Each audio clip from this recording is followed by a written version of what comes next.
Ghana and South Africa are waiving their visa requirement to allow their citizens to travel visa free.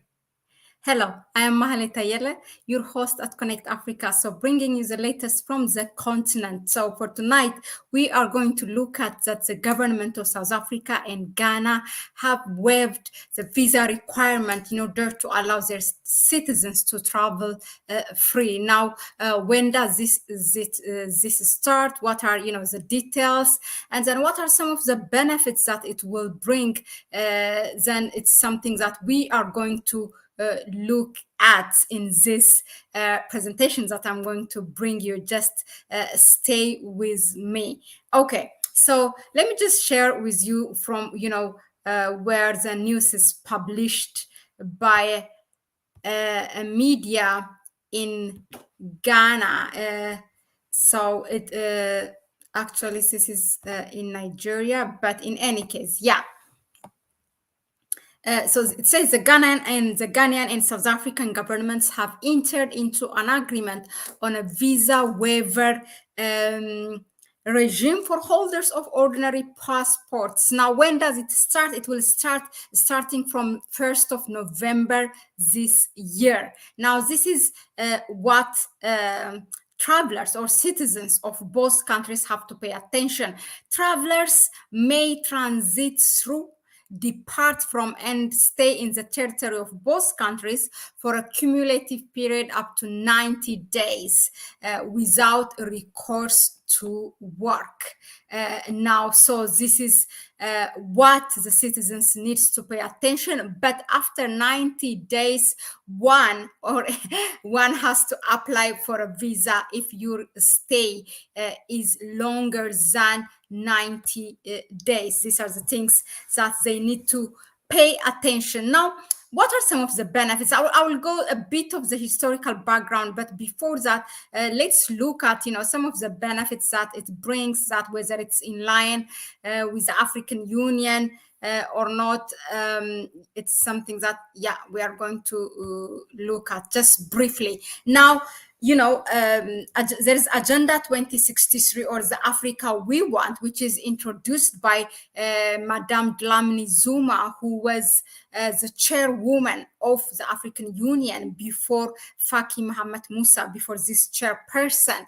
Now, she is basically the owner of this project, the Agenda 2063, or the Africa We Want project by the African Union. It's during her chair, when she was a chairwoman or a chairperson, that this was introduced. Now, in Agenda 2063, there are 7 aspirations. I'm not going to say everything, but 2 of them actually relate directly with this visa free or free movement of people. Look, aspiration 2, it reads as an integrated continent, politically united and based on the ideals of Pan-Africanism and the vision of Africa's Renaissance. You see, so an integrated continent, politically united. I mean, how can you be united without allowing your people to travel free? That's how, I mean, as simple as that. That's how it relates. Aspiration number 5 out of the 7 aspiration reads as the following: an Africa with a strong cultural identity, common heritage, shared values, and ethics. So it relates directly to this. Now, every country is given, to adopt it in their own way. There are 10 flagship projects that are, framed or prepared by the African Union, so that, ultimately it will lead to this Agenda 2063. Agenda 2063 was introduced in 2013. So one of the flagship project is that the African passport and free movement of people. That's it. That's directly, it relates to free movement of people without visa requirements. So in order to achieve, so the ultimate goal of this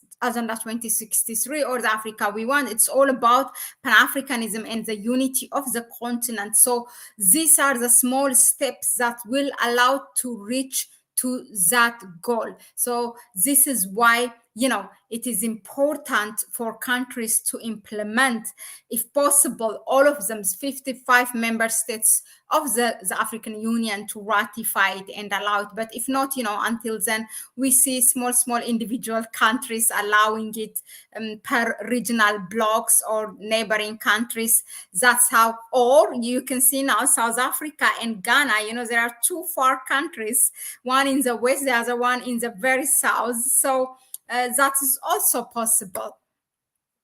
Now, the free movement of persons in Africa is expected to deliver several key benefits. Now, these are all, but just to mention some of them, it boosts the intra-Africa trade, which is Africa Continental Free Trade Area.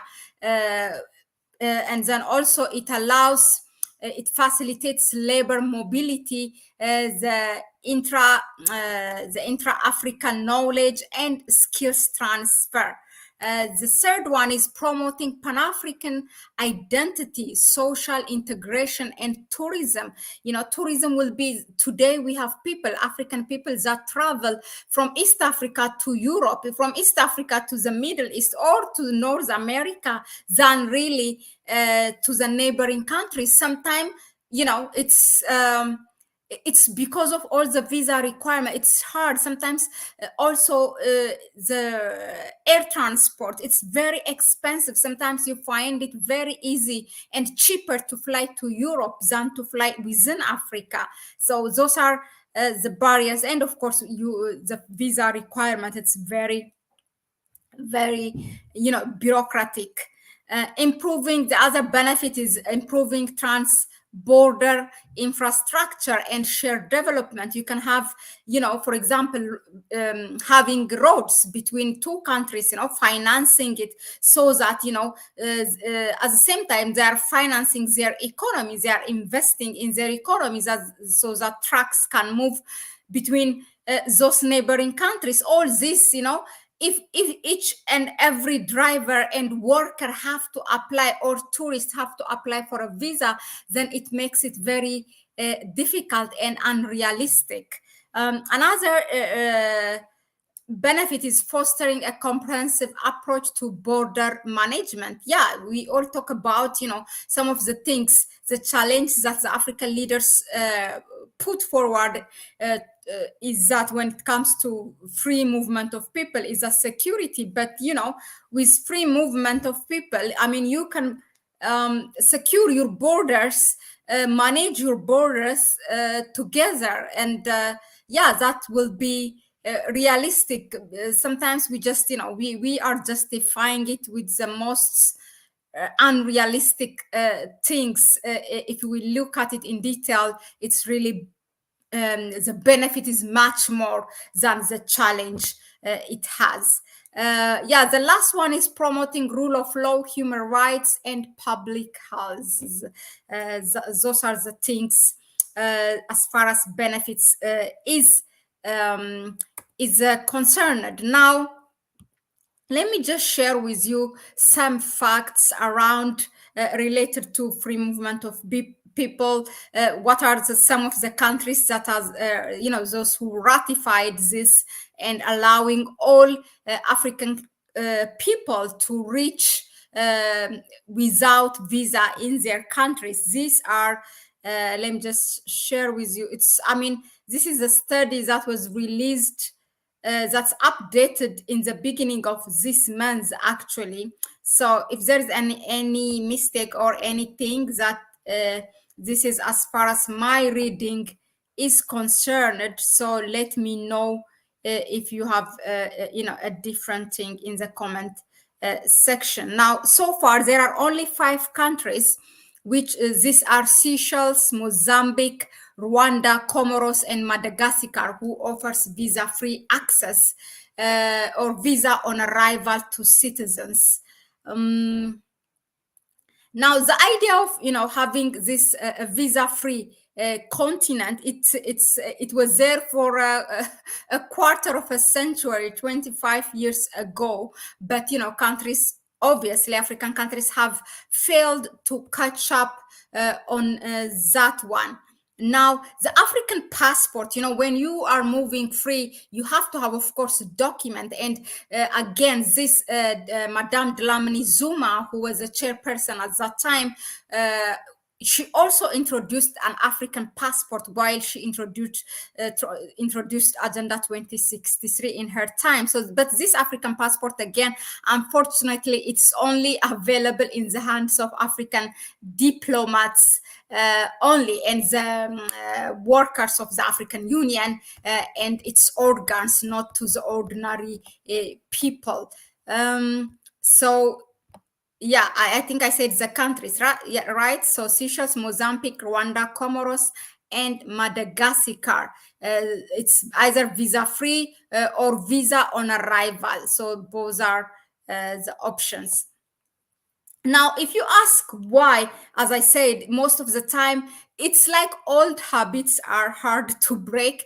If you remember the history of the Organization of African Unity, when it was established, there were two groups, the Monrovian and the one in the Rabat. So these two groups were split by the idea of, while, the Nkrumah group and then the Nyerere group, Julius Nyerere group. Nkrumah was saying, unite or perish. We have to unite now, at that time in 1963. The others were, let's do it slow by slow. The Nyerere group was saying, region by region, slowly. So this is the same thing now what we see with the free movement of people in the continent. It's only neighboring countries or the regional blocks like ECOWAS, the Eastern African Community, the SADC, the South African Development Community. Region by region, they allow their citizens to move freely. But when it comes to the continent, not everyone is allowing for all, for example, the Southern is not South Africa is a member of SADC, but it's not allowing, when it allow now Ghanaians, it's from West Africa, but it doesn't mean the whole region of SADC is allowing Ghanaians. You see, the steps are slow, and it's just like that time of the Organization of African Unity. So that's why I say old habits are really hard to break. So that's why now we are seeing this. They are very reluctant, and then of course there is a reason of economic reason. Those who are considered that their economy is growing largely, like Ethiopia, Senegal, Tanzania. I mean, South Africa is one of course, the developed ones. But and you have seen the xenophobia problem in South Africa, where they say basically our jobs are taken. It's the same thing that is lingering in these countries, in countries like Ethiopia, Senegal, Tanzania, who are not ratifying this, or Nigeria. So they are the slowest ones who are pulling this thing to go slow. Now, that is okay as far as some facts related to historical facts with related to the free movement of people. From the regional bloc, the East and the West lead, in terms of visa openness. For example, Ethiopia. Although I am an Ethiopian, but I really I do not agree with the government that it is not allowing all African countries, all African citizens to arrive or to come to Ethiopia without visa. I mean, they did it for some time, but when the war started, we had this war within the country, in the northern part of the country from 2020 to 2022. So at that time, again, they blocked it. But Ethiopia, as having the seat of the African Union, should allow African citizens to travel to Ethiopia freely. And it has a lot of benefits. Look at Rwanda. Now, many African conferences, or they want to have the conference in Rwanda than other countries, because it's very easy. It it avoids all this headache of dealing with visa, acquiring visa. So all in all, it relates to fears of job losses and security concerns. But if you really look at it, it's also, an issue of culture and trust as well. Religion inside, put it in the culture. It's also the answer probably could lie also somewhere, between politics, culture, history, and economics. So these are the things which are the challenges for that are restricting us from having a visa-free continent. So thank you very much for tuning in, and I will see you on the next one. So welcome everyone, Honorine, Judayan Night, and Imhotep. Yeah, thank you for tuning in. Don't forget to subscribe to the channel, give it a like, and then also share the video. Yeah, thank you. And I'll see you on the next one. Bye-bye.